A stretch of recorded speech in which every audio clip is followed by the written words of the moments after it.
Hello दोस्तों, स्वागत है आपका वीडियो नंबर 3 में। तो अगेन इस वीडियो में भी हम बहुत सारे टर्म्स को देखेंगे, लेकिन इस बारी हम टर्म्स को क्लासिफाई भी करेंगे। किन चीज़ों में? देखो, प्रीवियस वीडियोस के अंदर मैं आपको बता चुका हूँ एसेट्स के बारे में, लायबिलिटी के बारे में, एक्सपेंसेस के बारे में, इनकम के बारे में, कैपिटल के बारे में और फाइनली ड्राइंग्स। तो इन 6 चीज़ों के अंदर हम टर्म्स को क्लासिफाई करेंगे, ठीक है?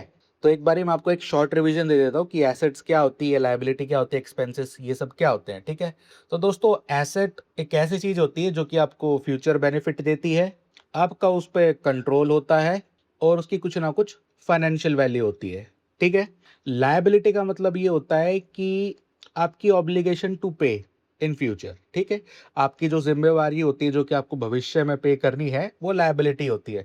या फिर अगर आप एक दूसरे पर्सपेक्टिव से देखो तो आप ये कह सकते हो कि अमाउंट ओज़ टू आउटसाइडर्स, ठीक है? कि जो अमाउंट हमने बाहरी लोगों पे से ले रखा है, मतलब बेसिकली हमारे को बाहरी लोगों को देना है, ठीक है? एक्सपेंस का मतलब ये होता है कि वो कॉस्ट जो कि हमने इनकर की है रेवेन्यू अर्न करने के लिए, ठीक है? तो इसका मतलब वो क्या हो गया, हमारे लिए एक्सपेंस हो गया कि हमने कोई खर्चा किया है जिससे कि हमने पैसा कमाया है, तो इसका मतलब वो हमारा एक्सपेंस है, ठीक है? इनकम मैंने आपको बताया था कि जो भी इनफ्लो होता है बिजनेस के अंदर वो आपका इनकम है, ठीक है? इसमें मैंने आपको 2 चीज़ें बताई थी, रेवेन्यू और गेन, ठीक है? रेवेन्यू जो कन्वेंशनल तरीके से कमाया जा रहा है और गेन जो अनकन्वेंशनल है, ठीक है? कैपिटल, भाई जो ओनर ने पैसा डाला है बिजनेस के अंदर वो क्या है? कैपिटल है। ड्राइंग्स क्या होती है? ड्राइंग्स जो कि ओनर ने निकाल लिया। अब फाइनेंशियल वैल्यू निकाली, हो सकता है वो कुछ एसेट निकाल के ले जाए, ठीक है? हो सकता है वो कैश निकाल ले, ठीक है? तो सामान भी निकाल सकता है, कैश भी निकाल सकता है, कुछ भी निकाल सकता है वो, ड्राइंग्स है। चलो, तो हमारी सबसे पहली टर्म है ओपनिंग कैपिटल, ठीक है? ओपनिंग कैपिटल क्या होती है? नाम से पता लग रहा है कैपिटल, तो ये आपकी होगी जी, कैपिटल होती है। लेकिन होती क्या है ओपनिंग कैपिटल? तो दोस्तों ऐसा समझो, ये आपकी टाइमलाइन है, ठीक है? इस पूरा साल बिजनेस हुआ, ठीक है? और इस साल के एंड में, इस साल के एंड में आपको कुछ, आपने कैलकुलेट किया कि मेरी कैपिटल कितनी बनती है, ठीक है? तो एंड में जो आप कैपिटल कैलकुलेट करोगे वो कहलाएगी आपकी क्लोजिंग कैपिटल, ठीक है? और जब यही एंड वाली कैपिटल को आप नेक्स्ट ईयर की पहली तारीख से अपनी बुक्स में लिखना शुरू करोगे तो उसको आप बोलते हो क्या जी? ओपनिंग कैपिटल, ठीक है जी? तो बेसिकली आप इसको ऐसे लिख सकते हो, बिगिनिंग ऑफ अकाउंटिंग ईयर पे जो आपके सामने कैपिटल होती है वो होती है आपकी ओपनिंग कैपिटल, ठीक है? अब आते हैं ये जो वर्ड मैंने यहाँ पर लिखा अकाउंटिंग ईयर, ये अकाउंटिंग ईयर हमारे इंडिया में क्या है? ये है दोस्तों आपका 1 अप्रैल टू 31 मार्च। अब ये 1 अप्रैल टू 31 मार्च कैसे, क्यों, किस तरह से होता है, ऐसे समझो। अगर 1 अप्रैल 2026 है, ठीक है, तो 31 मार्च 27 को ईयर एंड होएगा, ठीक है? ये आपका अकाउंटिंग ईयर की बात करने लग रहा हूँ मैं। आपके ग्रेगोरियन कैलेंडर के अंदर नॉर्मली हमारा ईयर तो दिसंबर में एंड होता है, लेकिन अकाउंटिंग ईयर हमारा 31 मार्च को एंड होता है। आपने नोटिस किया होगा कि इसी टाइम के आसपास हमारा बजट भी आता है, ठीक है? तो ऐसे करके आप इसको याद रख सकते हो। अब कई बच्चों के मन में सवाल आएगा कि क्या हर देश के अंदर अकाउंटिंग ईयर यही होता है? नहीं दोस्तों, हर देश में अकाउंटिंग ईयर ये नहीं होता। हर देश का अपना अपना अकाउंटिंग ईयर होता है। इंडिया का अकाउंटिंग ईयर 1 अप्रैल को शुरू होता है, 31 मार्च को खत्म होता है, ठीक है? चलो, अब आते हैं आपके नेक्स्ट टर्म के पास जो कि है आपका क्लोजिंग कैपिटल। अगेन नाम से पता लग रहा है ये आपका कैपिटल है, और क्लोजिंग कैपिटल मैं आपको ऑलरेडी बता चुका हूं कि जो साल के एंड में आपके पास बच जाएगा वो क्या कहलाएगा? वो कहलाएगा आपका क्लोजिंग कैपिटल, ठीक है? अब एक मैं आपके सामने एक फॉर्मूला लिखता हूं, अगर आप याद कर सकते हो तो अच्छी बात है, नहीं कर सकते तो कोई बात नहीं, मैं आपको वैसे भी आगे भी बता दूंगा, ठीक है? Closing capital equals to opening capital plus additional capital plus profit minus drawings, ठीक है? अब ये जो मैंने फॉर्मूला लिखा है इस क्लोजिंग कैपिटल को समझाने के लिए, ठीक है, वैसे तो ये अपने आप में भी काफी ज्यादा इंट्यूटिव है अगर आप समझ सकते हो तो, ठीक है, बट अज्यूम करके चलते हैं कि आप नहीं समझ सकते, तो चलो एक बारी मैं आपको शॉर्ट में समझा ही देता हूँ, ठीक है। ऐसे समझो कि कैपिटल क्या होती है भाई, कैपिटल होती है पूंजी, ठीक है। कैपिटल वो अमाउंट होता है जो कि ओनर बिजनेस को देता है, बदले में ओनर को बिजनेस से क्या मिलता है भाई, उसको मिलता है प्रॉफिट, ठीक है जी। तो कॉमन सेंस की बात है, जो उसने ओपनिंग कैपिटल दिया होगा, ठीक है, जो भी उसने ओपनिंग कैपिटल दिया होगा उसके अंदर उसको प्रॉफिट तो मिला होगा, ठीक है जी। प्लस अगर उसने कोई एडिशनल कैपिटल दिया होगा तो वो भी उसकी क्लोजिंग कैपिटल में दिखना चाहिए, जी बिल्कुल दिखाई देगा। माइनस अगर उसने कोई ड्राइंग करी होगी तो ड्राइंग किस में से घटेगी भाई, उसकी कैपिटल में से तो घटेगी। भाई उसने कोई पैसा निकाला होगा तो बिजनेस क्या करेगा, उसकी कैपिटल में से घटा कर दिखा देगा, है ना। तो इसीलिए क्लोजिंग कैपिटल का फॉर्मूला ये बनता है, ठीक है। बड़ा इंटुइटिव सा था, बड़ा इजी सा था, समझ में आ गया तो ठीक, नहीं समझ में आया तो जब टाइम आएगा तो इसको और बेटर तरीके से डिस्कस करेंगे, ठीक है। चलो अब आते हैं आपके थर्ड टर्म के ऊपर जो कि है आपका ओपनिंग स्टॉक, ठीक है जी। ओपनिंग स्टॉक क्या होता है जी, ये होता है आपका एसेट, लेकिन ये कैसे मान लूं कि एसेट होता है मैं, ठीक है। समझो जरा ओपनिंग स्टॉक क्या होता है, इसके लिए भी एक टाइमलाइन खींचो, ठीक है। इस पूरे साल क्या हुआ कि मैंने कुछ सामान खरीदा, ठीक है, गुड्स खरीदे इस पूरे साल, मान लेते हैं ये 26-27 का साल है, ठीक है। इस पूरे साल मैंने कुछ सामान खरीदा, उस सामान में से कुछ सामान मेरे पास बच गया, ठीक है। भाई ऐसा जरूरी तो नहीं है ना कि मैंने जो सामान खरीदा सारा का सारा सामान बिक जाए, कि जरूरी तो नहीं है। तो जो वो सामान बचेगा मेरे पास, ठीक है, अगेन दोबारा आते हैं आपके अकाउंटिंग ईयर के ऊपर, 31 मार्च को जब हम अपनी बुक क्लोज करेंगे, ठीक है, तो वो जो सामान बचेगा उसको मैं बोलूंगा जी ये मेरा क्लोजिंग स्टॉक है। और फिर नेक्स्ट डे से 31 मार्च के नेक्स्ट डे से, ठीक है, नेक्स्ट डे क्या आता है आपका 1 अप्रैल 27 से जब मैं अपनी बुक्स के अंदर लिखना शुरू करूंगा उसी सेम अमाउंट को, तो मैं उस सेम अमाउंट को क्या बोल दूंगा, अब वो मेरा क्लोजिंग स्टॉक नहीं रहा जी, अब वो मेरा क्या है, अब वो मेरा है ओपनिंग स्टॉक, ठीक है। कि जो मेरा पिछले साल बच गया वो मेरा अब कहलाएगा ओपनिंग स्टॉक, ठीक है। चलो इसी के साथ हम आते हैं आपके नेक्स्ट टर्म के ऊपर जो कि है आपकी क्लोजिंग स्टॉक।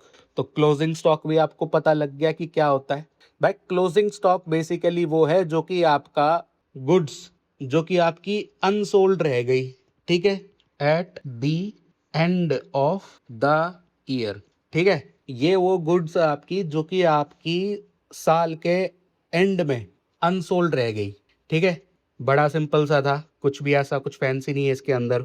चलो फिफ्थ अगली टर्म है आपकी जी इनकम टैक्स। इनकम टैक्स क्या होता है, देखो जी इनकम टैक्स साफ साफ आपको पता है क्या होता है कि प्रोप्राइटर ही तो देगा इनकम टैक्स, और कौन देगा, क्योंकि बिजनेस का तो कॉर्पोरेट टैक्स होता है, बिजनेस का तो सेल्स टैक्स होता है, बिजनेस का इनकम टैक्स थोड़ी ना होता है, बिजनेस का तो टैक्स आपको पता है। इनकम टैक्स होता है जी प्रोप्राइटर का, तो हम इसको क्या बोलेंगे, हम इसको बोलेंगे जी ड्राइंग। कि बिजनेस ने इनकम टैक्स पे कर दिया तो इसका मतलब ये है कि हम ये मान कर चलेंगे, क्या मान कर चलेंगे कि हमने हमने मतलब कि हम कौन है, हम अभी बिजनेस है, ठीक है, कि बिजनेस है, हमने पे कर दिया बिजनेस ओनर का पैसा। क्या हमारे को पे करने की जरूरत थी, नहीं, लेकिन अगर हमने पे किया है तो इससे हम एक कंक्लूजन जरूर निकाल लेंगे। हम इसको ऐसे ट्रीट करेंगे जैसे कि प्रोप्राइटर ने पैसा बिजनेस में से निकाल लिया, बस उसने पे तो करा दिया हमसे, लेकिन हम ये मान के चलेंगे कि उसने तो भाई हमसे पैसा निकाल लिया, ठीक है। तो ड्राइंग, अब मैं आपको एक चीज बताता हूँ कि ड्राइंग का हकीकत में हम करते क्या है। वैसे तो आप इस फॉर्मूला से समझ गए होंगे कि ड्राइंग का हम करते क्या है, कि ड्राइंग को हम अपनी कैपिटल में से डिडक्ट कर देते हैं। जैसे कैपिटल में हम प्रॉफिट अगर जोड़ेंगे और अगर लॉस होगा तो ऑब्वियस सी बात है माइनस करेंगे, तो ऐसे ही जो ड्राइंग होती है ड्राइंग को हम डिडक्ट कर देते हैं कैपिटल में से, ठीक है। तो बहुत ईजी है, तो ड्राइंग का हम बेसिकली कैपिटल माइनस ड्राइंग कर देंगे, ठीक है। तो आप समझ गए होंगे कि इनकम टैक्स क्या होता है, ठीक है। अगली चीज आती है आपकी सेल्स टैक्स। अब ये सेल्स टैक्स क्या होता है जी, सेल्स टैक्स कुछ नहीं होता, एक लायबिलिटी होती है भाई आपको देनी ही देनी है, आपकी ऑब्लिगेशन है पे करने की, ठीक है। ये बेसिकली टैक्स होता है जो कि कलेक्ट किया जाता है आपके कस्टमर से, लेकिन ये जो पैसा आपने जो कस्टमर से लिया है ये आपका नहीं होता, ये पैसा होता है गवर्नमेंट का, ठीक है। आप तो बस एक मीडिएटर हो, ठीक है। तो सेल्स टैक्स पेएबल होता है और ये एक लायबिलिटी होता है, ठीक है। ऐसे समझो, एक पार्टी है यहाँ पे गवर्नमेंट, एक पार्टी है यहाँ पे बिजनेस, एक पार्टी है यहाँ पे कंज्यूमर, ठीक है। बिजनेस ने कंज्यूमर को गुड दिए, कंज्यूमर ने इस गुड के बदले में बिजनेस को क्या क्या दिया, पहला तो गुड की कॉस्ट दी, प्लस प्रॉफिट का चंक दिया, प्लस सेल्स टैक्स दिया। तो तीनों की तीनों चीजें आपके पास आ गई, ठीक है। लेकिन इन तीनों की तीनों चीजों में से सेल्स टैक्स जो था वो आपका नहीं था। तो आप क्या करोगे, ये जो आपके पास सेल्स टैक्स आया है इसको आप at the end of the year आप इसको गवर्नमेंट को पास ऑन कर दोगे, ठीक है। लेकिन जब तक वो आपके पास है आप उसको एज अपनी लायबिलिटी दिखाते रहोगे, बस कोई बात नहीं। नेक्स्ट चीज, सेल्स। सेल्स क्या होती है जी? भाई सेल्स तो इनकम होती है, सबको पता ही है, तो सीधी सी बात है, कुछ अनोखी चीज तो है ही नहीं, ठीक है। ये होता है जी आपका revenue earned from selling goods, ठीक है। नॉर्मली नॉर्मली बता रहा हूँ मैं, सेल्स के अंदर होता क्या है, मान लो ये आपका बिजनेस है, ये आपका कंज्यूमर है, ठीक है जी। बिजनेस क्या करता है, ये इसके वेंडर्स है, बिजनेस वेंडर से सामान खरीदता है, ठीक है। जो इसने सामान खरीदा, ठीक है, वो किस पे होगा, कोस्ट पे होगा। उसके बाद बिजनेस, अगर ट्रेडिंग वाला, मैं एज्यूम करके चलता हूँ ट्रेडिंग वाला, मैन्युफैक्चरिंग वाला नहीं है, ठीक है, तो इस कोस्ट के अंदर वो कुछ प्रॉफिट जोड़ देगा, ठीक है। तो कोस्ट प्लस प्रॉफिट ये जो है ये चार्ज किया जाएगा आपके कंज्यूमर से, ठीक है। हमारी बुक्स के अंदर कोस्ट अलग लिखा होगा जिसको मैं परचेज बोलूंगा, और कोस्ट प्लस प्रॉफिट ये जो टोटल अमाउंट है इसको मैं बोलूंगा सेल्स, ठीक है। जब मैं सेल्स में से इस कोस्ट प्लस इस मतलब कि ये कोस्ट प्लस प्रॉफिट में से मैं माइनस कर दूंगा खाली कोस्ट को, और वो कोस्ट है मेरी परचेज, तो ऑब्वियस सी बात है मेरे को क्या मिलेगा जी, मेरे को प्रॉफिट मिलेगा, ठीक है। अब वैसे डिटेल में नहीं जाते, जस्ट मैंने आपको आइडिया दिया, अगर आप समझ पाए तो अच्छी बात है, नहीं समझ पाए तो कोई बात नहीं, इसको हम और डिटेल में आगे जाके पढ़ेंगे, ठीक है। अब आते हैं आपके 8th टर्म के ऊपर जो कि है आपका सेल्स रिटर्न, ठीक है। सेल्स रिटर्न क्या होता है जी? ये होता है आपका कॉन्ट्रा इनकम होता है जी, ये है जी, ये तो बड़ा खतरनाक सा नाम बताया आपने, कॉन्ट्रा इनकम। बेसिकली जी कॉन्ट्रा इनकम को आप ऐसे समझ सकते हो, ये आपका एक नेगेटिव रेवेन्यू अकाउंट होता है, ठीक है। ये आपको बस लिखना जरूरी है, क्योंकि इस अकाउंट का काम ये होता है कि ये आपकी इनकम को कम करके दिखाता है, ठीक है। इसलिए मैंने बोला नेगेटिव रेवेन्यू अकाउंट, ठीक है। और कॉन्ट्रा में इसको इसलिए बोलने लग रहे हैं क्योंकि हमारे को स्पेसिफिकली ये लिखना पड़ेगा, इसको एक स्पेसिफिक अकाउंट देना पड़ेगा। क्यों देना पड़ेगा? क्योंकि भाई ये कॉन्ट्रा इनकम है, इसका ट्रीटमेंट ऐसे ही करना पड़ेगा। और क्यों करना पड़ेगा? क्योंकि भाई बाय कन्वेंशन करना पड़ेगा, बाय लॉ करना पड़ेगा, ठीक है। मैं एक बात आपको बताता हूँ, देखो आपको ये बात तो समझ में आ गई होगी कि अकाउंटिंग का मेन काम तो यही होता है कि डिटेल्स देना बिजनेस ओनर को बिजनेस के बारे में, ठीक है। ये तो अकाउंटिंग का मेन काम है। अब उस मेन काम का एक कोर गोल ये होता है कि प्रॉफिट और लॉस का पता लगाना, ठीक है। अब आप सोचोगे यार प्रॉफिट और लॉस का पता लगाने के लिए तो मैं डायरेक्ट ये काम नहीं कर सकता कि भाई जितना सामान मेरे पास आया प्लस उसके ऊपर मैंने जितना प्रॉफिट मार्जिन रखा, ठीक है, और बस अपनी जो सेल्स की वैल्यू है उस सेल्स की वैल्यू में से मैंने माइनस कर दिया वो टोटल अमाउंट, एंड बूम मेरे पास मेरा प्रॉफिट और लॉस मेरे को पता लग गया, ठीक है। देखो टेक्निकली ऐसा करना पॉसिबल है, लेकिन इस चक्कर में आप कई सारी चीजों का एनकैप्सुलेट कर दोगे, कई सारी डिटेल आप खो दोगे, ठीक है। और अकाउंटिंग में हम ये नहीं चाहते कि हमारी कोई डिटेल खोए, तो इसलिए हम बहुत सारे अकाउंट बनाते हैं और एक स्पेसिफिक स्ट्रक्चर को फॉलो करते हैं ताकि हमारी डिटेल कम से कम खोए और काफ़ी एफिशिएंट तरीके से रहे। और जो हमारे अकाउंट्स होंगे वो इस तरह से होंगे क्योंकि दूसरों ने भी उसी तरह से बना रखे होंगे कि हम दो कंपनियों को एक साथ कंपेयर कर सकते हैं, ठीक है। अब एक जैसा करने का बेनिफिट सबसे बड़ा तो यही होगा कि हम कंपेयर कर पा रहे हैं, ठीक है। और दूसरी बात, इतनी सारी चीज़ों को रखने का मतलब ये होगा कि हमारे पास रिलायबिलिटी भी है, ठीक है। और तीसरी बात ये गवर्नमेंट इसको मैंडेट भी करती है, कि आपको इसी स्पेसिफिक तरीके से अकाउंटिंग करनी है। ठीक है, कुछ अकाउंटिंग स्टैंडर्ड्स होते हैं, उनके बारे में, इन सारी चीज़ों के बारे में हम बाद में बात करेंगे। जस्ट मैं आपको एक जिस्ट देने लग रहा हूँ, एक हिंट देने लग रहा हूँ, ठीक है, कि अकाउंटिंग होती कैसे है। तो कॉन्ट्रा इनकम की बेसिकली मेरी इनकम कम हो गई और वो कम होने का रीज़न मेरे को लिखना है, इसलिए मैं इसको कॉन्ट्रा इनकम कह रहा हूँ। ठीक है, चलो जी। 9th, return inward. ठीक है, रिटर्न का मतलब लौटा दिया, इनवर्ड मेरे पास आया, इन अंदर आया, बिजनेस के अंदर आया। ठीक है, ये बेसिकली होता कुछ नहीं, ये भी आपका सेल्स रिटर्न का दूसरा नाम है। ठीक है, तो इसका मतलब ये भी क्या है, ये भी आपका कॉन्ट्रा इनकम है। ठीक है, कैसे याद रखना है, इन मतलब अंदर आया, कहाँ अंदर आया, हमारे बिजनेस के अंदर आया। ऐसे ही आप आगे जाके एक और टर्म पढ़ोगे, रिटर्न आउटवर्ड। ठीक है, तो बस आउट मतलब कि बाहर गया, कि मैंने जो सामान खरीदा था अब की बारी मैंने वो बाहर भेज दिया, आउट। ठीक है, तो परचेज रिटर्न हो गया, सिंपल था।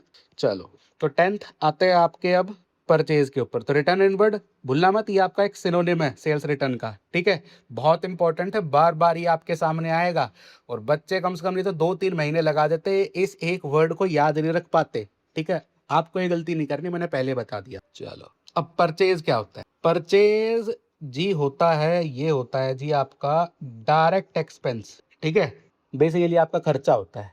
कैसे, परचेज का अंदर आता है आपका गुड्स परचेज्ड फॉर रीसेल, या तो रीसेल के लिए या फिर प्रोडक्शन। ठीक है जी, सिंपल है भाई। आप रीसेल के लिए कोई चीज खरीद रहे हो या प्रोडक्शन के लिए कोई चीज खरीद रहे हो, तो आपके लिए खर्चा ही तो है वो।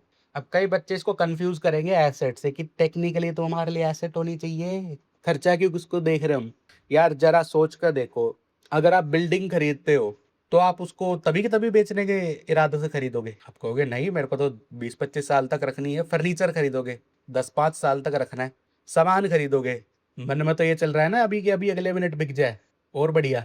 समझ रहे हो ना, ये तो एक तरीके का ऐसा खर्चा है जो कि मैं कर रहा हूं अपना रेवेन्यू जनरेट करने के लिए। अगर ये खर्चा नहीं करूंगा तो मैं रेवेन्यू कैसे जनरेट करूंगा। अगर मान लो मैं कंप्यूटर ना खरीदूं तो ऑब्वियस सी बात है, मेरे एक रेवेन्यू के ऊपर एक हल्का सा हिंट आएगा, लेकिन कोई यू इतना मेजर हिंट नहीं आएगा। ठीक है, एक मेजर ड्रॉप नहीं आएगा, कुछ ऐसे कोई बड़ी दिक्कत नहीं आएगी। लेकिन अगर परचेज वाला खर्चा अगर मैं ना करूं तो मेरे रेवेन्यू पे तो बहुत बड़ा ड्रॉप आएगा। ड्रॉप क्या आएगा, मेरा बिजनेस ही बंद हो जाएगा। तो ये तो मेरे लिए एक्सपेंस होना चाहिए ना, एसेट नहीं होना चाहिए। ठीक है, तो परचेज मेरे ख्याल में आपको समझ में आ गया होगा। परचेज अकाउंट एक बार बार आपके सामने आएगा तो याद रखना। अगला आता है जी आपका परचेज रिटर्न। अगेन रिटर्न मैंने आपको बताया था, ये आपका कॉन्ट्रा परचेज कहलाएगा।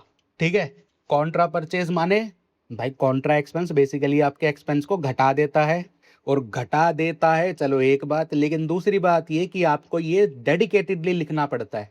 ठीक है, इसलिए इसको कॉन्ट्रा भी बोलते हैं। ठीक है, तो बस कॉन्ट्रा परचेज, क्योंकि परचेज में से तो घटाओगे आप परचेज रिटर्न को, और क्या करोगे। इसका एक और फैंसी वर्ड होता है रिटर्न आउटवर्ड। कैसे याद रखोगे, आउट लिखा है इसके आगे, कि ऑब्वियस सी बात है, आपने परचेज किया तो आपके पास आया। ठीक है, और फिर आपको वो अच्छा नहीं लगा, आपने उसे बाहर फेंक दिया, आउट कर दिया, आउटसाइडर को दे दिया, है ना। तो इसलिए आपका रिटर्न आउटवर्ड, ये आपका क्या होता है जी, ये होता है आपका परचेज रिटर्न। ठीक है, और परचेज रिटर्न क्या होता है जी, आपका कॉन्ट्रा परचेज होती है। ठीक है, माने आपका एक कॉन्ट्रा एक्सपेंस हो गया ये, बस सिंपल सी बात है। चलो, नेक्स्ट आता है आपका एक और वर्ड, कैरेज इनवर्ड।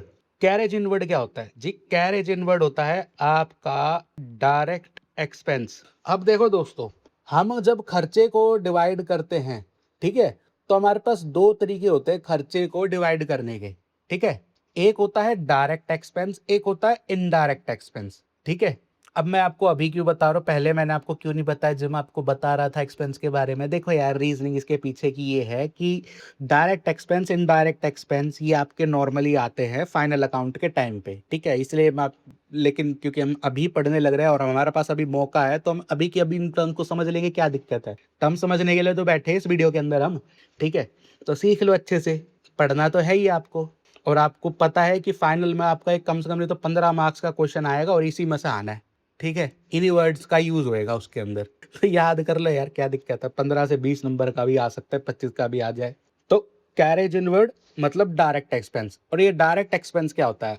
एक्सपेंस होता है, खर्चा होता है, ये तो आपको पता है, ठीक है।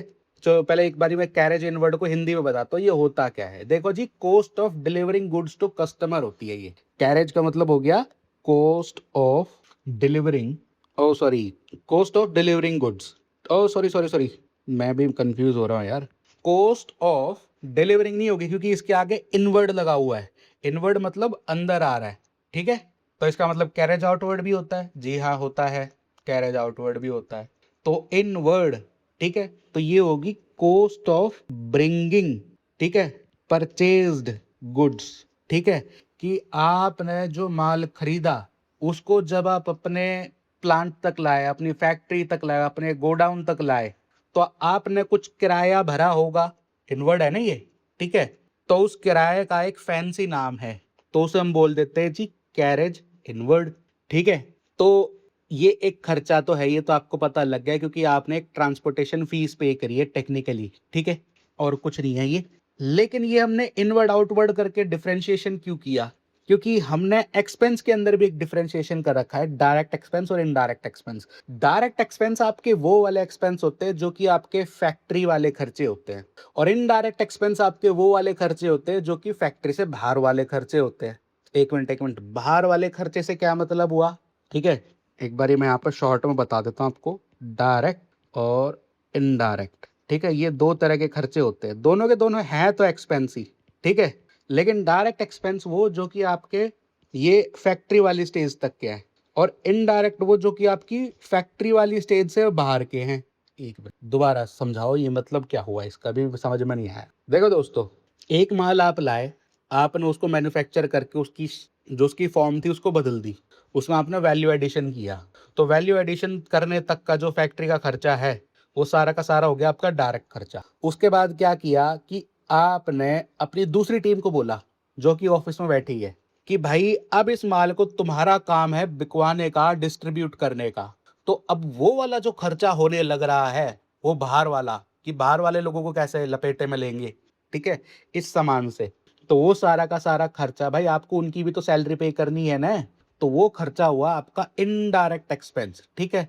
ऑफिस वाला एडमिनिस्ट्रेटिव खर्चा, मैनेजरियल खर्चा, ठीक है, ये सारी की सारी चीजें जो आ जाती है सारी की सारी आपकी इनडायरेक्ट एक्सपेंस में आ जाती है, ठीक है जी। मेरे ख्याल में आप समझ गए होंगे डायरेक्ट इनडायरेक्ट के बीच का डिफरेंस, और क्यों मैं इसको बोल रहा हूँ कि ये मेरा ये डायरेक्ट एक्सपेंस है, ठीक है। मैं बोल इसलिए रहा हूँ क्योंकि ये मेरे को ब्रिंग मतलब कि ला रही है, परचेज गुड्स। भाई परचेज गुड्स तो मैं अपने डायरेक्ट एक्सपेंस में तो काउंट करूंगा, भाई फैक्ट्री में तो उठा कर लाऊंगा, गोडाउन में तो उठा कर लाऊंगा, ठीक है, गोडाउन तक का खर्चा तो मेरा इसी के अंदर आएगा।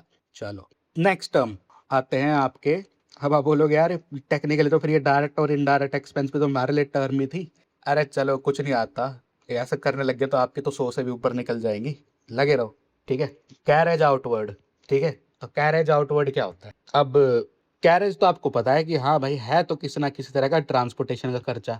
अभी आउटवर्ड का मतलब क्या हुआ, देखो जी, है तो ये भी ट्रांसपोर्टेशन का खर्चा है, लेकिन ये भी ब्रिंग लाने के लिए नहीं है, ये आपका डिलीवरिंग डिलीवरिंग का है, ठीक है। तो लिख दो जी cost of delivering goods to customer, ठीक है। आउट से आप याद रख सकते हो कि आउट लिखा है इसके आगे, आउट मतलब बाहर जा रहा है, बाहर, ठीक है। उसके आगे इन लिखा था कि अंदर आ रहा है, ठीक है। तो कैरेज आउटवर्ड माने cost of delivering goods to customer, बहुत सिंपल है और कॉमन सेंस की बात है यार। ऐसे समझो अमेजोन है, ठीक है, अमेजोन ने कैरेज इनवर्ड पे किया जब उसने माल उठा के अपने डिस्ट्रीब्यूशन सेंटर तक ला के रखा, ठीक है। उसके बाद अब डिस्ट्रीब्यूशन सेंटर से लेके आप तक का जितना भी खर्चा है ये तो उसका डिलीवरिंग का खर्चा हो गया ना, है ना। कैरेज इनवर्ड तो उसने इसलिए पे किया था ताकि मेरी डिस्ट्रीब्यूशन कॉस्ट कम होए, लेकिन कैरेज आउटवर्ड वो इसलिए पे कर रही है क्योंकि वो ये चाहती है कि मैं अपने कस्टमर तक माल पहुंचाऊं, अपनी गुड्स की डिलीवरी करूं कस्टमर तक, ठीक है। तो बस खर्चे दोनों हैं, लेकिन डिफरेंस ये एक डायरेक्ट है एक इनडायरेक्ट है, ठीक है। तो ये हो गया आपका इनडायरेक्ट एक्सपेंस। चलो तो डायरेक्ट इनडायरेक्ट मेरे ख्याल में अच्छे से क्लियर हो गया होगा इन दो वर्ड से ही। चलो अब आते हैं आपके इलेक्ट्रिसिटी बिल के ऊपर। बड़ा आसान है, एक्सपेंस है, ठीक है, खर्चा है। वैसे तो ये आमतौर पर ये आपका इनडायरेक्ट एक्सपेंस होता है, ठीक है? और जब भी आपका इलेक्ट्रिसिटी बिल मतलब फैक्ट्री वाला होता है तो उसके आगे लिखा होता है फैक्ट्री इलेक्ट्रिसिटी बिल, ठीक है? तो टेंशन मत लेना, लिखा होगा आपके पास कि ये डायरेक्ट की कैटेगरी में आना है कि इनडायरेक्ट में आना है। और अगर आपको नहीं पता लग पा रहा इलेक्ट्रिसिटी तो आप मान के चलो कि एक्सपेंस तो है ही। बड़ा सिंपल सी बात है भाई, खर्चा है, अगर आप इलेक्ट्रिसिटी बिल नहीं पे करोगे तो माल ही नहीं बन पाएगा, माल नहीं बन पाएगा तो रेवेन्यू जनरेट नहीं हो पाएगा। फ्यूल भाई एक्सपेंस है, ठीक है? नॉर्मली आपका क्या कहते हैं प्रोडक्शन लाइन से जुड़ा हुआ खर्चा होता है, तो ये आपका आमतौर पर तो आपका ये आपका डायरेक्ट में ही गिना जाता है, डायरेक्ट एक्सपेंस ही होता है, फैक्ट्री वाला खर्चा कहलाएगा फ्यूल के साथ। चलो अगला आता है जी आपके पास ट्रांसपोर्टेशन चार्जेस, ठीक है? अगेन आपको पता है ये आपका क्या कहलाएगा जी, ये मेरा कहलाएगा एक्सपेंस, ठीक है? अब ये अगर इनवर्ड ट्रांसपोर्टेशन कहलाया, इनवर्ड ट्रांसपोर्टेशन ध्यान से सुनो, इनवर्ड ट्रांसपोर्टेशन अगर लिखा है तो मैं बोलूंगा डायरेक्ट एक्सपेंस है। अगर आपके क्वेश्चन में लिखा आ रहा है कि ये मेरा आउटवर्ड ट्रांसपोर्टेशन है तो मैं बोलूंगा जी ये मेरा इनडायरेक्ट है, इनडायरेक्ट एक्सपेंस है। और अगर कुछ लिखा नहीं है तो मान लूंगा मेरा एक्सपेंस है, ठीक है? चलो 18 सैलरी। वैसे टेंशन मत लो कि आपको इतना भी ज्यादा डिटेल में जाने की जरूरत नहीं है, बस वो carriage inward carriage outward question में इतना बड़ा बेवकूफ कोई नहीं है कि इस तरह से आपको कुछ सवाल दे कि आप उसको डिफरेंशिएट ही ना कर पाओ, ठीक है? डिफरेंशिएट करने के हिंट आपको जरूर क्वेश्चन में मेंशन होंगे, अदरवाइज क्वेश्चन इस तरह से डायरेक्ट नहीं आएगा कि भाई ट्रांसपोर्टेशन चार्जेस और आप क्वेश्चन में ये नहीं पता लगा पा रहे कि मैं इसको डायरेक्ट में लिखूं कि इनडायरेक्ट में लिखूं। नहीं समझ में आ रहा है एक्सपेंस मारो छोड़ो कोई बात नहीं, आंसर सेम ही आएगा। भाई खर्चा तो सीधी सी बात है, खर्चा तो आपको निकालना ही पड़ेगा अगर आपको प्रॉफिट निकालना है तो आंसर तो आपका at the end of the day आपकी बैलेंस शीट मैच करेगी, टेंशन मत लेना इस बात की, ठीक है? चलो सैलरी, सैलरी देखो जी ये आपकी इनडायरेक्ट ही होती है हमेशा, इनडायरेक्ट एक्सपेंस। अब मैंने इनडायरेक्ट क्यों बोला? भाई सीधी सी बात है, आप ऑफिस वाले जो बंदे हैं आपके, एडमिनिस्ट्रेशन वाले जो बंदे हैं, मैनेजीरियल पोस्ट पे जो आपके बंदे हैं, सेल्स एम्प्लॉयज है, उनको आप सैलरी पे ही तो रखोगे, दिहाड़ी मजदूरी थोड़ी ना दोगे कि भाई डेली आओ डेली चले जाओ, ऐसे थोड़ी ना करोगे। और आपको लगता है कि कोई ऑफिस वर्कर आपका मतलब इस तरह का होगा कि आपसे पैसा वो डेली लेगा? भाई वो महीने के एंड में ही लेगा, उसको पता है कि जुड़ा हुआ पैसा ज्यादा बेटर तरीके से मैं घर में चला पाऊंगा इंस्टेड कि मैं डेली डेली पैसा लेके जाऊं, ठीक है? तो सैलरी आपका इनडायरेक्ट एक्सपेंस है। नेक्स्ट होता है आपका जी वेजेस, वेजेस होता है दिहाड़ी, दिहाड़ी मजदूरी। दिहाड़ी मजदूरी मतलब कि यार जो डेली होती है, ठीक है? ये उन वर्कर्स को दी जाती है जो कि आपके डेली आएंगे, डेली पैसा लेके चले जाएंगे, बात खत्म हो जाती है। तो डायरेक्ट एक्सपेंस होता है ये आपका नॉर्मली प्रोडक्शन से जुड़ा होता है, वो हैवी लिफ्टिंग वाला काम करते हैं, ठीक है? उनको डेली पैसा चाहिए होता है। अब क्वेश्चन में कंफ्यूज करने के लिए आपको इस तरह से दे देगा सैलरी एंड वेजेस, अरे बाप रे अब कैसे बताए कि ये तो पता लगे कि जी एक एक्सपेंस तो है लेकिन डायरेक्ट है इनडायरेक्ट है? तो बहुत सिंपल है, बहुत सिंपल है। जो वर्ड आगे लिखा है ना प्रायोरिटी उसको ज्यादा मिलेगी, ध्यान से सुनो, जो वर्ड आगे लिखा है प्रायोरिटी उसको ज्यादा मिलेगी, उसका नेचर डिसाइड करेगा कि ये डायरेक्ट है कि इनडायरेक्ट। तो सैलरी आपको पता है इनडायरेक्ट होती है तो इनडायरेक्ट लिख दो, ठीक है? तो इनडायरेक्ट एक्सपेंस है। ऐसे ही अगर आपके सामने आ जाए वेजेस एंड सैलरी तो वेजेस को ज्यादा प्रायोरिटी दी जाएगी, ठीक है जी? तो डायरेक्ट एक्सपेंस सिंपल है। नेक्स्ट 22 डेप्रीसिएशन है जी। डेप्रीसिएशन क्या होता है? देखो जी, जब भी आप कोई टेंजिबल फिक्स्ड एसेट खरीदते हो, ठीक है, क्या होता है कि टाइम की वजह से, ऑब्सोलिसेंस की वजह से, ठीक है, कि ऑब्सोलीट होगी टेक्नोलॉजी, मतलब पुरानी हो गई, ठीक है, टाइम की वजह से, वेयर एंड टेयर की वजह से कि मशीन घिस रही है, तो मशीन होगी कोई भी एसेट होगी, समय के दौरान उसकी कुछ ना कुछ तो वैल्यू कम होएगी ना। हाँ जी, वैल्यू तो कम होएगी। तो जरा सोच कर देखो कि आपने कोई मशीन खरीदी थी 25 लाख रुपए की, तो 5 साल बाद भी क्या आप उसको अपनी बुक्स के अंदर 25 लाख का दिखाना आपके लिए ठीक रहेगा? मैंने कि नहीं यार, 5 साल बाद तो उसकी कीमत कम हो जानी चाहिए, 25 लाख की ना रह के 15-16 लाख की रहनी चाहिए। मैंने कि हाँ, तो जो आप 25 लाख में से जो आप वो पैसा घटाना चाहते हो, तो हाँ अकाउंटिंग में हमारे पास एक वर्ड है उसके लिए, डेप्रीसिएशन। कि डेप्रीसिएशन को आप वो अमाउंट असाइन करके उड़ा दो अपनी एसेट में से, पैसा खत्म कर दो, टाटा बाय बाय छुट्टी। और फिर ये जो डेप्रीसिएशन है इसके आपको टैक्स बेनिफिट भी देती है गवर्नमेंट। मैंने कि है हाँ, एक कार खरीदो, जबरदस्त डेप्रीसिएशन लगाओ और अपना टैक्स बचा लो, है ना?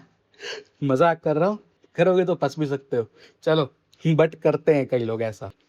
तो डेप्रीसिएशन एक तरीके से आपके लिए कुछ नहीं है, उसको आप एक्सपेंस की तरह ट्रीट करोगे कि हाँ मैंने अपनी एसेट में से कुछ वैल्यू रिड्यूस कर दी, ठीक है। अब ये जो डेप्रीसिएशन है, ठीक है, आप ये समझिए कि ये रिडक्शन हो गया इन वैल्यू ऑफ टेंजिबल, टेंजिबल मैंने बताया था ना, टेंजिबल एसेट जिनको आप छू सकते हो, ठीक है, फिक्स्ड एसेट्स, उसके लिए डेप्रिसिएशन वर्ड है हमारे पास। एक मिनट, तो इसका मतलब हमारे पास तो इंटेंजिबल भी थी, तो जी हाँ उसके लिए भी एक वर्ड है अमोर्टाइजेशन। तो मतलब ये टेक्निकली है तो ये भी एक्सपेंस और ये आपकी अगली टर्म भी है, ठीक है। और इसका मतलब ये हो गया, ये सेम चीज होती है सिमिलर टू डेप्रिसिएशन, ठीक है, बट फॉर किसके लिए लीजिए, ये होती है जी आपकी इंटेंजिबल एसेट्स के लिए। इंटेंजिबल एसेट्स मैंने आपको बताया था, पेटेंट हो गया, सॉफ्टवेयर हो गया, कॉपीराइट हो गया, ठीक है, इनको आप छू नहीं सकते, बट ये आपके लिए एसेट्स तो है ना, ट्रेडमार्क हो गया, बहुत कुछ होता है, ठीक है। तो अमोर्टाइजेशन इंटेंजिबल के लिए, डेप्रिसिएशन टेंजिबल के लिए, दोनों आपके एक्सपेंस है भाई। पेटेंट है, पेटेंट के लिए भी आपको पेटेंट ऐसा नहीं होता कि लाइफ टाइम के लिए दिया जाता है, सॉफ्टवेयर ऐसा नहीं होता कि लाइफ टाइम के लिए आपके पास होता है, कॉपीराइट ट्रेडमार्क ही आपके लिए ऐसा नहीं होता, ठीक है, कि लाइफ टाइम के लिए आपके पास है। इन पे भी डेप्रिसिएशन चार्ज होता है क्योंकि लाइफ टाइम के लिए नहीं होता, इसलिए अमोर्टाइजेशन क्या देते हैं हम उसको बात करते। चलो अगली चीज, अक्रूड इनकम। अक्रूड इनकम क्या होती है? इनकम जो कि आपने अर्न कर ली लेकिन आपको अभी रिसीव नहीं हुई, ठीक है जी, income earned but not received. Accrued, जैसा कि शायद मैंने आपको पहले भी बताया, अक्रूड मतलब एक तरीके से आउटस्टैंडिंग हो गया, ठीक है, कि मेरे को पैसा मिल जाना चाहिए था, मतलब मैंने अपनी तरफ से जो मेरी ऑब्लिगेशन है वो पूरी कर दी कॉन्ट्रैक्ट के अंदर, ठीक है, लेकिन सामने वाली पार्टी ने जो पैसा देने की ऑब्लिगेशन थी वो अभी तक पूरी नहीं की, ठीक है। तो उस इनकम को मैं अपनी बुक्स के अंदर नोट तो करूंगा और मैं उसको बोलूंगा जी ये मेरी अक्रूड इनकम है, ठीक है जी, बड़ी सिंपल सी बात है। अब बात ये आती है कि ये तो मुझे पता लग गया कि पैसा मेरे को भविष्य में मिलना है, इसलिए मेरी एसेट तो है, कंफर्म ये मेरी एसेट है, लेकिन मैं सामने वाली पार्टी को समय कितना दूंगा?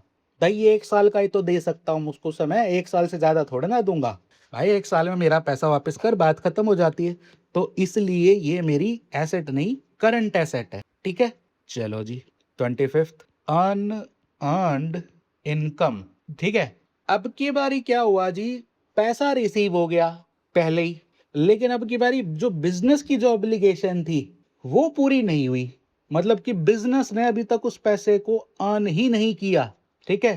तो money received before the business has earned it, ठीक है, बिजनेस के अर्न करने से पहले ही पैसा मिल गया है। अब ये सोचो सामने वाली पार्टी हमारे को कितना टाइम देगी, लायबिलिटी तो ये है हमारी कि हमारे को ऑब्लिगेशन हमारी भविष्य में पूरी करनी है जो कि अभी तक हमने की नहीं है, लेकिन सामने वाली पार्टी कितना टाइम देगी सोच के देखो। आपने सामने वाली पार्टी को कितना टाइम दिया था, 1 साल, सामने वाली पार्टी भी आपको 1 साल का ही तो टाइम देगी, तो लिख दो करंट लायबिलिटी, ठीक है जी। 26, प्रीपेड एक्सपेंसेस। अब जी प्रीपेड एक्सपेंस मतलब कि मेरा जो खर्चा था वो मैंने एडवांस में ही पे कर दिया, ठीक है। तो इसका मतलब तो ही हुआ एक्सपेंस पेड इन एडवांस। चलो जी मैंने पे कर दिया, ठीक है, और अब मैं उसको प्रीपेड एक्सपेंस करके अपनी बुक में दिखा रहा हूँ। बेसिकली वो टेक्निकली मेरे लिए तो एक एसेट हुई ना, क्योंकि उसका भविष्य में वो फायदा लूंगा जब मेरे पास खर्चा आएगा, ठीक है, मैं उसमें से डिडक्ट करता रहूंगा, एक तरीके से मैं उसको कैश की तरह ट्रीट करूंगा, यानी कि हाँ बात तो सही है। तो ये मेरे लिए क्या है, करंट एसेट है। जिनको समझ में नहीं आया ऐसे समझो भाई, आपने एक खर्चा था वो पहले ही पे कर दिया, ठीक है, तो आपके लिए वो एक तरीके से एसेट नहीं हो गया? जरा सोच के देखो, आपको वो एक 4-5 महीने बाद पे करना है, आपने अभी की अभी ही पे कर दिया, एडवांस में पे कर दिया, ठीक है, मान लेते हैं आपको इंश्योरेंस के पैसे हैं, आपने पूरे साल के जनवरी में ही पे कर दिए, खत्म बात। तो आपने एडवांस में पे कर दिया, अब हर महीने आपको अपनी बुक्स में से ये तो दिखाना है कि मेरे को एक खर्चा पे किया है, लेकिन अब आप कैश थोड़ी ना घटा के दिखाते रहोगे, आप ये दिखाओगे कि जी मैंने वो प्रीपेड एक्सपेंस का एक नया अकाउंट बना दिया, अब उसमें से घटा घटा के दिखाते रहो। अब आप बोलोगे अरे तो बेखामती की सरदर्दी नहीं ले रहे हो आप, ऐसे बढ़िया तो आप हर महीने ऐसे पे कर दो कैश कैश, लेकिन नहीं यार, ऐसे पे करने में यूँ रहता है ना कि देखो सामने वाले को पैसा मिल गया, अब हम हमारा कोई ऐसा कोई चांस नहीं रहता कि हम भूल जाएंगे कि हम पैसा नहीं पे कर पाए, ठीक है, थोड़ी सी सरदर्दी तो आती है हमारे को, हमारी बुक्स के अंदर है, थोड़ा खर्चा बढ़ जाता है अकाउंटिंग का, लेकिन जरा सोच के देखो कि इसका एक बेनिफिट ये भी तो हमारे को मिल रहा है कि ऐसा कभी कोई चांस बनेगा ही नहीं कि हम खर्चा करना भूल गए, क्योंकि हम तो एडवांस में पे कर चुके हैं। भाई सामने वाले की बुक्स के अंदर तो ऑलरेडी उसको पैसा मिल चुका, वो तो मेरा पूरा खाता क्लियर कर देगा कि भाई 1 साल का खाता क्लियर हो गया, ठीक है। मेरे तरफ से जो अकाउंटिंग की जो मेरी बुक्स है, उसके अंदर उसको ऐसा लग रहा है ना कि नहीं अभी मतलब कि पे नहीं हुआ, तो कोई गड़बड़ होने का चांस नहीं रहता इससे, ठीक है। इसलिए हम एडवांस में पे कर देते हैं कई बारी, ठीक है। ऐसे समझो यार, अभी भी अगर समझ में नहीं आया कि देखो, हर महीने अगर आप पे करोगे, एक बंदा आपने रख रखा है कि हर महीने तेरे को इंश्योरेंस पे करना है, पहली बात तो आपकी कॉस्ट बढ़ गई। मैंने कि हाँ जी, कॉस्ट तो बढ़ गई क्योंकि आपने बंदा रखना पड़ेगा हर महीने इस तरह से खर्चा पे करने के लिए। इससे बढ़िया ये हो गया कि आप क्या करोगे कि एक ही बार में 1 साल के अंदर सारा लपेट दो, सारा खर्चा दे दो, चलो दे दिया।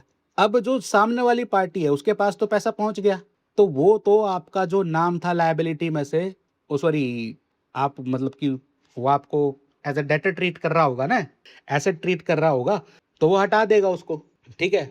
इशू आएगा आपकी बुक्स के अंदर और वो सारा का सारा भार आ जाएगा आपकी अकाउंटिंग के ऊपर, ठीक है। लेकिन उससे तो बेटर है ना कि आप एक बंदा अगर रख रखा है आपने, अकाउंटिंग वाले हैंडल करते रहेंगे, पेरोल पे तो चल रहे हैं वो। शायद अब तो समझ में आ ही गया होगा आपको कुछ ना कुछ। चलो कोई नहीं, नहीं समझ में आया तो कोई बात नहीं भाई, एसेट होती है, ठीक है, बात खत्म हो गई।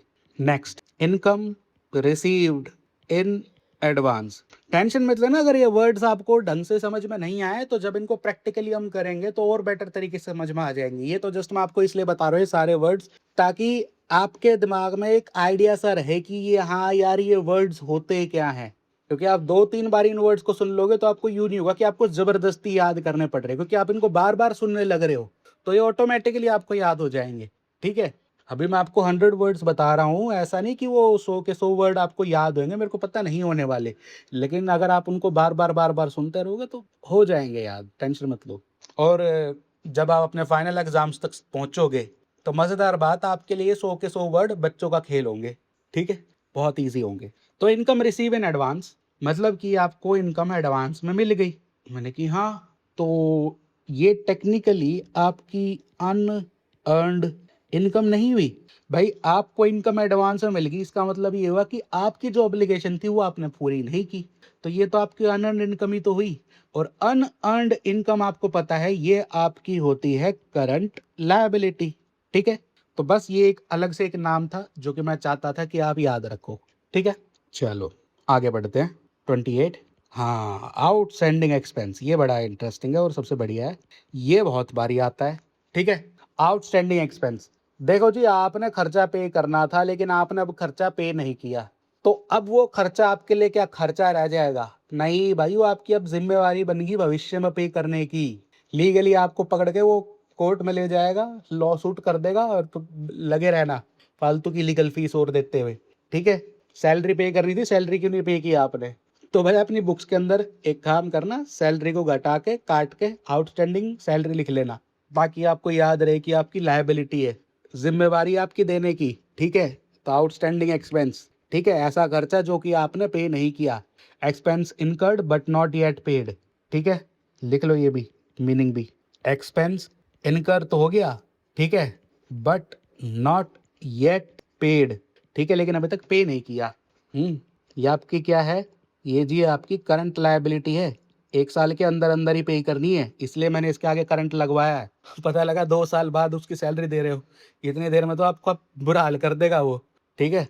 चलो नेक्स्ट, आउटस्टैंडिंग इनकम, ठीक है जी। आउटस्टैंडिंग इनकम क्या? Income earned but not receive. एक मिनट, ये तो मैं पढ़ चुका हूँ। हाँ, पढ़ चुके हो आप। अक्रूड इनकम को कहते हैं जी आउटस्टैंडिंग इनकम। यार आउटस्टैंडिंग का मतलब बकाया, अक्रूड का मतलब इकट्ठा किया हुआ। सेंस हो देखो ना, दोनों का सेंस तो एक ही बन रहा है ना वर्ड्स का। तो बस वही बात है, आउटस्टैंडिंग इनकम आपके लिए कुछ नहीं है, वो आपकी अक्रूड इनकम ही है, ठीक है। कि आपने जो आपकी जो इनकम थी वो तो अर्न कर ली, लेकिन अभी तक आपको मिली नहीं है, वो आउटस्टैंडिंग है, बकाया है वो इनकम अभी, ठीक है जी। और आप जानते ही आपकी क्या होती है, ये आपकी करंट एसेट होती है। अब मैं आपको ये अलग अलग वर्ड्स की पढ़ा रहा हूँ, जरा सोचना इसको, ठीक है। देखो क्या होगा कि बुक में कंफ्यूजन के लिए कि बच्चा परेशान हो जाए, ठीक है, इसलिए वो जानबूझ के बहुत सारे अलग अलग अलग अलग वर्ड्स का यूज करेंगे सेम चीज के लिए, ठीक है। लेकिन आप कंफ्यूज ना हो इसलिए मैं आपको ये सारे के सारे सिनोनिम्स पहले ही बता के चल रहा हूँ, ठीक है। और जब क्वेश्चन आएगा तो मैं आपको दोबारा बताऊंगा, बार बार बताऊंगा कि आपके दिमाग में कील की तरह ठुक जाए, ठीक है। चलो नेक्स्ट, क्रेडिटर्स। क्रेडिटर्स का मतलब क्या होता है आपको ऑलरेडी बता चुका हूं जी, ये होती है आपकी लायबिलिटी, ठीक है। क्रेडिटर का मतलब ये होता है कि बेसिकली मेरे को सामने वाले बंदे को पैसा देना है, मेरी जिम्मेवारी है सामने वाले बंदे को पैसा देने की, ठीक है। जैसे मान लेते हैं कोई सप्लायर हो गया, मैं उससे माल तो उठा लाया लेकिन मैंने अभी तक उससे पैसा नहीं दिया उसको, ठीक है। तो वो जो सप्लायर है ना वो मेरे लिए क्रेडिटर बन गया है। क्या बन गया है जी? क्रेडिटर। अब मेरी जिम्मेवारी है उसको पैसा देने की। अब सोचने वाली बात है, लायबिलिटी में भी मैं उसको कब पैसा दूंगा? भाई मैं दूंगा उसको 1 साल के अंदर अंदर पैसा, ठीक है। तो ये मेरी क्या होगी? करंट लायबिलिटी, ठीक है। 1 साल के अंदर अंदर ही तो पैसा दूंगा, 1 साल से ऊपर थोड़े ना मेरे को टाइम देगा, फिर वो केस नहीं कर देगा मेरे ऊपर। तो हाँ बात सही है, ठीक है। नेक्स्ट हो गया जी डेटर, ठीक है। डेटर का मतलब ये होगा कि मेरे पास से बंदा सामान लेकर चला गया लेकिन उसने अभी तक मेरे को पैसा नहीं दिया है। एक मिनट एक मिनट एक मिनट, अब आप सोचोगे कि मेरे पास से बंदा पैसा उस सामान लेकर चला गया लेकिन उसने मेरे को पैसा नहीं दिया है। ये कुछ ऐसा नहीं दिख रहा कि income earned but not receive, ये तो एक्रूड इनकम आउटस्टैंडिंग इनकम जैसा ही है। मैंने कि हाँ नेचर तो इसका वही है, सिमिलर है। तो डेटर ऑब्वियस सी बात है, 1 साल का ही तो टाइम दोगे आप अपने कस्टमर को, भाई तू मेरे पास से माल लेकर जा चुका है, मेरे को 1 साल के अंदर अंदर पैसा दे दियो, बात खत्म हो जाती है। तो हाँ जी, भविष्य में पैसा देगा मतलब आपको भविष्य में पैसा आपको मिलेगा, तो करंट एसेट आपके लिए डेटर है, बस। चलो जी, अगला है जी आपका डिस्काउंट रिसीव्ड। डिस्काउंट रिसीव हुआ है तो आपके लिए तो एक तरीके की इनकम होगी ना वो। भाई नॉर्मली आपको ज्यादा पैसे देने पड़ते लेकिन अब आपको कम पैसा देना पड़ रहा है, तो जो पैसा आप कम दे रहे हो आप उसको ऐसे ट्रीट कर लो कि मेरे को इनकम होगी ये, ठीक है। सिंपल सी बात है। अगला, डिस्काउंट गिवन, ठीक है। भाई सामने वाला मेरे से डिस्काउंट लेकर चला गया तो मैं क्या करूंगा? मैं इसको खर्चा दिखा दूंगा, और तो मेरे को देना ही पड़ेगा, एक्सपेंस दिखाना ही पड़ेगा, इस पे एक्सपेंस ही दिखाना पड़ेगा। क्यों दिखाना पड़ेगा? भाई बिना डिस्काउंट दिए क्या मैं अपना धंधा कर सकता हूँ? सोच के देखो जरा, डिस्काउंट तो देना पड़ेगा ना भाई इनकम अर्न करने के लिए। तो ये तो डे टू डे बिजनेस की एक एक्टिविटी है जो कि मेरे को करनी ही पड़ेगी, तो एक्सपेंस ही आएगा ये मेरा, ठीक है जी। Next, date. डेट का मतलब क्या होता है जी? अब देखो दोस्तों, खाली डेट लिखा है तो हमारे को नहीं पता कि डेट हमारा यहाँ पे खर्चा है कि ये हमारे को डेट किसी से लेना है, ठीक है। तो ये हमारे लिए एसेट भी हो सकता है, लायबिलिटी भी हो सकता है, ठीक है। अब यहाँ पे मैंने ये जानबूझ के लिखवाया है, ठीक है, ध्यान से समझना। ओड टू द बिजनेस, ठीक है, ओड बाय द बिजनेस, ये 2 वर्ड समझाने के लिए, to the business, by the business, ठीक है। ओड का मतलब ये है कि ले रखा है, ठीक है। Money owed to the business, ठीक है, ये आपके लिए कहलाएगा क्या जी? एसेट। और money owed by the business, की मनी लिया गया था बिजनेस द्वारा, उधार पे लिया गया होगा, लायबिलिटी, ठीक है जी। डायरेक्ट आपको डेट कहीं नहीं मिलेगा, टेंशन मत लेना, ठीक है। ये तो आपको मैंने ये जो लाइनें थी ना, to the business by the business, ये समझाने के लिए ये यहाँ पर लिखा है, ठीक है। टेंशन मत लो, क्योंकि भारत में हम रहते हैं, हमारी मातृभाषा हिंदी है, इंग्लिश हमारी अच्छी थी नहीं 10th क्लास तक, 11th क्लास में हम आए हैं। तो जस्ट ये याद कर लेना कि टू द बिजनेस लिखा हो तो बेटा एसेट है, बाय द बिजनेस लिखा हो तो लायबिलिटी है, ठीक है। अब मैं कोई आपका इंग्लिश का टीचर तो हूं नहीं कि आपको बताऊंगा। चलो 35, लेकिन क्वेश्चन में ये जरूर याद रखना है कि to the business by the business 100% किसी ना किसी क्वेश्चन में मिलेगा आपको, ठीक है। और फिर आप कंफ्यूज हो जाओगे, यार मैं इसको एसेट समझूं कि लायबिलिटी समझूं, तो मैंने बता दिया, money owed to the business is an asset, money owed by the business is a liability, ठीक है। तो लॉन्ग टर्म बोरोइंग्स, देखो जी लॉन्ग टर्म लिखा है, इसका मतलब ये होगा कि 1 साल से ऊपर की बात होने लग रही है, ठीक है। और बोरोइंग्स आपको पता है आपकी लायबिलिटी होती है, तो नॉन करंट लायबिलिटी, ठीक है। 36, शॉर्ट टर्म्स बोरोइंग्स, ठीक है, मतलब कि कम समय की बात होने लग रही है, तो करंट लायबिलिटी, ठीक है। 37 आ जाता है जी आपका पेबल्स। तो पेबल्स जब भी होता है आपका, बिल पेबल हो गया, ट्रेड पेबल हो गया, अकाउंट पेबल हो गया, कुछ भी हो गया, ठीक है, ये नॉर्मली आपकी क्या होती है, ये आपकी लायबिलिटी होती है। जिसके भी आपके आगे पेबल लिखा है ये आपकी लायबिलिटी है, ठीक है। और पेबल के आगे अगर लिखा है प्रॉपरली बिल पेबल, तो नॉर्मली हम ये अज्यूम करके चलते हैं कि आपका 1 साल से कम का ही होता है, ठीक है। तो करंट लायबिलिटी होगा बिल पेबल, ठीक है। नेक्स्ट हो जाता है जी आपका अकाउंट पेबल, ठीक है। सेम चीज़ है, पेबल आगे लिखा हुआ है, तो ये अभी आपकी क्या है जी, करंट लायबिलिटी। नेक्स्ट हो जाता है जी आपका ट्रेड पेबल, ठीक है। अगेन क्या हो जाता है ये आपका करंट लायबिलिटी, ठीक है। अबे तीनों के बीच में डिफरेंस भी होता है, bill payable, trade payable, account payable, ठीक है। क्या डिफरेंस होता है, देखो ये तो हम बिल्स ऑफ एक्सचेंज जब हम पढ़ेंगे तब उसमें डिटेल में बात करेंगे। अभी के लिए मैं शॉर्ट में बता देता हूँ, ठीक है। बिल पेबल होता है, ठीक है, एक रिटर्न प्रॉमिस होता है जो कि बिजनेस द्वारा एक्सेप्ट किया गया है, ठीक है, कि वो पे करेगा स्पेसिफिक अमाउंट भविष्य के किसी डेट को, ठीक है। अकाउंट पेबल होता है अमाउंट जो कि हमने लिया है सप्लायर से, ठीक है, और उसका कोई फॉर्मल बिल नहीं बना, ठीक है, कोई फॉर्मल बिल ऑफ एक्सचेंज नहीं बना, लेकिन हमारे को पता है कि हमने अमाउंट ले रखा है सप्लायर से और हमारे को पे करना है, ठीक है। तो ये मेरा हो गया अकाउंट पेबल, ठीक है। ट्रेड पेबल क्या होता है, देखो जी, इसमें आपके क्रेडिटर्स और बिल पेबल दोनों आ जाते हैं, ठीक है। तो इन दोनों को हम बार बार डिफरेंशिएट करके ना लिखने के बजाय हम डायरेक्ट ट्रेड पेबल लिख के छुट्टी कर देते हैं, ठीक है, कि क्रेडिटर नहीं लिखना चाहते हम, बिल पेबल नहीं लिखना चाहते हम, तो हम ट्रेड पेबल लिख के छुट्टी कर देते हैं। एक शॉर्टकट तरीका है ट्रेड पेबल। क्या आप लिख सकते हो, नहीं आपको नहीं लिखना, ये पेपर वाले ही लिखेंगे, आपको ये नहीं करना अभी, जब आप कभी अकाउंटेंट बन जाओगे तब कर लेना ये हरकत, अभी नहीं कर सकते। चलो, रिसीवेबल, ठीक है। रिसीवेबल आपको पता है कि हाँ भविष्य में आपको कुछ मिलेगा, तो ये एसेट तो है। अब सेम चीज यहाँ भी वही आएगा आपके लिए, बिल रिसीवेबल, ये आपको पता है जी करंट ही पाएगी आपकी एसेट, ठीक है। नेक्स्ट हो जाता है जी आपका ट्रेड रिसीवेबल, ठीक है। खैर ट्रेड रिसीवेबल क्या लिखना आपको, डायरेक्ट ये चलो लिख ही लो, ट्रेड रिसीवेबल।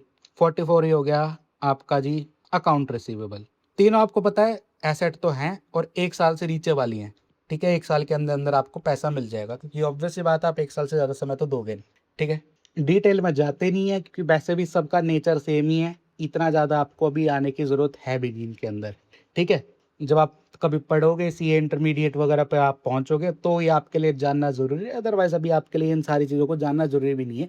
आप बस ये जान लो कि हाँ ये सारी की सारी चीज़ें एसेट्स होती हैं और ऊपर वाली पेबल वाली सारी की सारी मेरे लिए लायबिलिटी होती है, ठीक है। इतना तगड़ा क्लासिफिकेशन अभी ज़रूरी नहीं है, ठीक है। चलो जी, नेक्स्ट आ जाता है जी आपके पास एडजस्टेड परचेजेस। और अब बाप रे, परचेज तो हमारे को पता है जी एक्सपेंस होता है, तो एडजस्ट परचेज क्या होगा जी, वो भी एक्सपेंस ही होगा मेरे लिए, क्यों डरना, ठीक है। लेकिन एडजस्टेड परचेज का एक फॉर्मूला होता है, जरा एक बार फॉर्मूला और देख लो, याद कर पाओ तो अच्छी बात है, नहीं कर पाओ तो कोई बात नहीं। वैसे मैं आपको समझाऊंगा होता क्या है, बाद में समझाऊंगा, ठीक है। Opening stock plus purchase minus purchase return, ठीक है, minus closing stock equals to मेरा हो गया एडजस्टेड परचेज, ठीक है। अब ये होता है क्या है, क्या नहीं होता है, कॉस्ट ऑफ गुड्स सोल्ड क्या होता है, ठीक है। इन चीज़ों पर अभी नहीं जाते, ये सारी की सारी चीज़ें हम डिटेल्स बाद में डिस्कस करेंगे। इस वीडियो में बस मेरे को आपको ये बताना है कि एडजस्टेड परचेज आपका एक्सपेंस होता है। जो बच्चे मेमोराइज चीज़ें अच्छे से कर सकते हैं, स्पीड से कर सकते हैं, वो ये फॉर्मूला याद कर लोगे तो आपके लिए काफ़ी सही रहेगा, ठीक है। परचेज माइनस परचेज रिटर्न, कई बारी आपको ये नेट परचेज लिखा हुआ मिलेगा इसकी जगह, ठीक है। अब ग्रॉस क्या होता है, नेट क्या होता है, इस वक्त हम बाद में आएंगे, ठीक है। चलो 46, फ्रेट। फ्रेट क्या होता है, फ्रेट जी खर्चा ही होता है, लेकिन कौन सा खर्चा होता है भाई, ये भी ट्रांसपोर्टेशन का ही एक खर्चा होता है, ठीक है। अब आप बोलोगे यार आपने तो अभी कैरेज बताया था, तो फ्रेट इनवर्ड फ्रेट आउटवर्ड, हाँ हाँ जी ये भी होते हैं, ठीक है। फ्रेट इनवर्ड आपके लिए डायरेक्ट हो गया, फ्रेट आउटवर्ड आपके लिए इनडायरेक्ट हो गया। इतने सारे नाम क्यों है यार, ये नाम मैंने बताया ना कंफ्यूज करने के लिए, आपको आपको बस इनका नेचर समझ में आना चाहिए। फ्रेट माने कोई ट्रांसपोर्टेशन का खर्चा, बस इस पर ध्यान दो, ठीक है। ज्यादा डिटेल में जाओगे तो परेशान ज्यादा होगे, ठीक है, क्योंकि ये सारी की सारी टर्म्स के अंदर इशू यही आता है कि ये सारी की सारी सिनोनिम्स हैं एक दूसरे की, ठीक है। बहुत माइन्यूट माइन्यूट डिफरेंस मिलेंगे आपको कई सारी टर्म्स के अंदर, ठीक है। और अगर आप उन सारे माइन्यूट डिफरेंसेस को लेकर बैठे रहोगे तो बेटा फंस जाओगे, ठीक है। बेटर यही है कि आप उनको सिनोनिम्स की तरह ट्रीट करो, क्योंकि टेक्निकली वो सिनोनिम्स ही है एक तरीके से यार, क्यों परेशान होना, डिटेल से मत जाओ इतना अभी, ठीक है। कस्टम ड्यूटी, अगेन ये क्या होगा जी, ये जी आपका एक्सपेंस भी हो सकता है और ये आपकी एसेट की कॉस्ट भी हो सकती है। मान लो आपने मशीनरी एक्वायर करी, बड़े ध्यान से सुनना, आपने मशीनरी एक्वायर करी, चलो ठीक है जी, मैंने मशीनरी एक्वायर करी।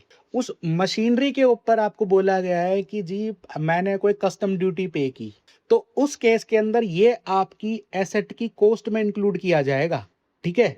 उस केस में ये आपका एसेट कॉस्ट है, ठीक है?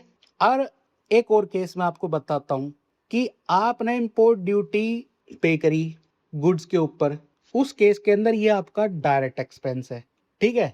मशीनरी आपको पता है कि आपके लिए एसेट थी और गुड्स आपको पता है आपके लिए परचेज थी, ठीक है? तो दोनों में बहुत माइन्यूट सा डिफरेंस है, लेकिन उसकी वजह से क्वेश्चन गड़बड़ा सकता है। लेकिन बात मैं आपको बता देता हूँ कि एक्सपेंस का और एसेट का ट्रीटमेंट प्राइमरी लेवल पर लगभग सेम ही होता है, ठीक है? आखिरी में कहीं पर जाके इसका कुछ फर्क पड़ता है, ठीक है? लेकिन ज़्यादा कोई नहीं होता वैसे यार, फर्क तो पड़ता है, बहुत फर्क पड़ जाता है। अगर आपने मान लो इसको मशीन मान लेते हैं कि क्वेश्चन में आपसे बोला गया है कि भाई मैंने सामान खरीदा, गुड्स खरीदे, उसके ऊपर मैंने इंपोर्ट ड्यूटी या कस्टम ड्यूटी पे करी, ठीक है? तो उस केस के अंदर तो मैं इसको डायरेक्ट एक्सपेंस ही दिखाऊंगा, ठीक है? क्योंकि ये मेरे लिए प्रॉपर एक एक्सपेंस ही है। लेकिन मान लेते मैंने एसेट खरीदी और एसेट खरीदते टाइम मैंने कोई कस्टम ड्यूटी पे करी, या एसेट खरीदते टाइम मैं कोई भी खर्चा पे करता हूँ, तो मैं जो एसेट की जो कीमत है, मशीनरी की कीमत मान लेते हैं 10 लाख रुपए है, ठीक है? 10 लाख रुपए के ऊपर मैंने 1 लाख रुपया ट्रांसपोर्टेशन पे किया, 25,000 रुपया मान ले मैंने उसको इरेक्शन के लिए, मतलब मशीनरी को लगवाने के लिए पैसे पे करे, कुछ मान लेते हैं मैंने 70-75,000 रुपया मैंने उसके ऊपर कस्टम ड्यूटी पे कर दी, ठीक है? क्योंकि फॉरेन से मंगाई थी, इंपोर्ट कराई थी, ठीक है? तो मेरा जो टोटल खर्चा होगा वो 10 लाख नहीं होगा जी। मैं 10 लाख नहीं दिखाऊंगा कि ये मेरी मशीनरी की कीमत 10 लाख रुपए, नहीं।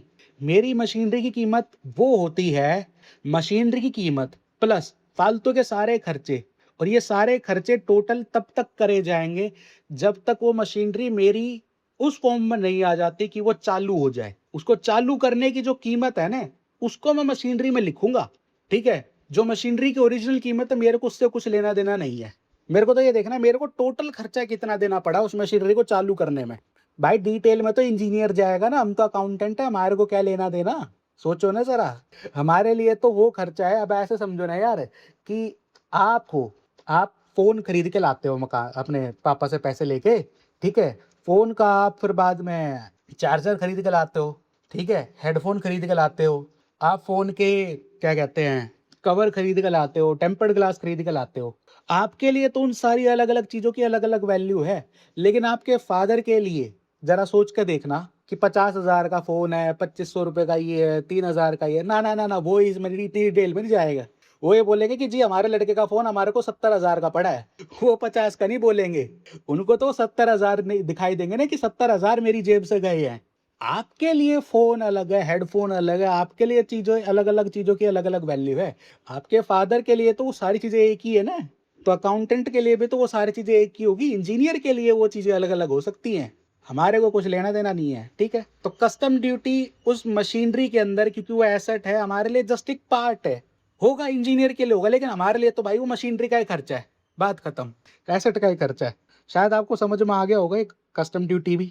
चलो, जैसे कैपिटल एक्सपेंडिचर, रेवेन्यू एक्सपेंडिचर, अब पढ़ेंगे इन सारी वर्ड्स को भी, धीरे धीरे पढ़ेंगे।